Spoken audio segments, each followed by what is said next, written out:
আপনারা সবাই জানেন যে স্বৈরাচারী ফ্যাসিস্টের জনক ডাইনি খুনি শেখ হাসিনা বিগত 17 বছর কি করে গেছেন। অকাতরে বহু মায়ের কোল তিনি খালি করেছেন।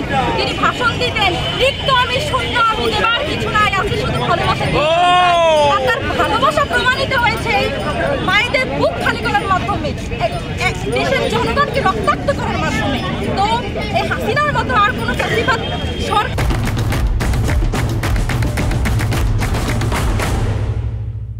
আর কোনো ফ্যাসিবাদী যেন এই বাংলার মাটিতে আর পথচারী দিয়ে উঠতে না পারে, সেই প্রতিবাদের পক্ষে।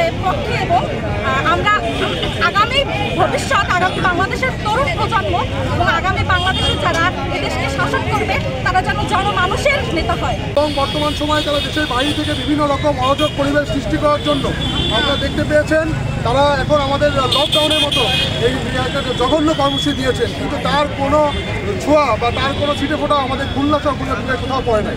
আমরা আবহাওয়া ছাত্র জনতা রাজপথে ছিলাম, আছি, এখনও থাকবো। এবং সর্বশেষ যে আজকে 5 জনের যে রায় কার্যক্রম করার জন্য আমরা সকাল থেকে 3 জনের আমরা এখানে অবস্থান করছি, যতক্ষণ না পর্যন্ত এই ফ্যাসিস্ট খুনি হাসিনার দোষরদের সর্বোচ্চ রায় বাস্তবায়ন না হবে ততক্ষণ পর্যন্ত খুলনার আবহাওয়া ছাত্র জনতা রাজপথে থাকবে ইনশাআল্লাহ। আওয়ামী লীগের গালে গালে জুতা মারে, গালে গালে জুতা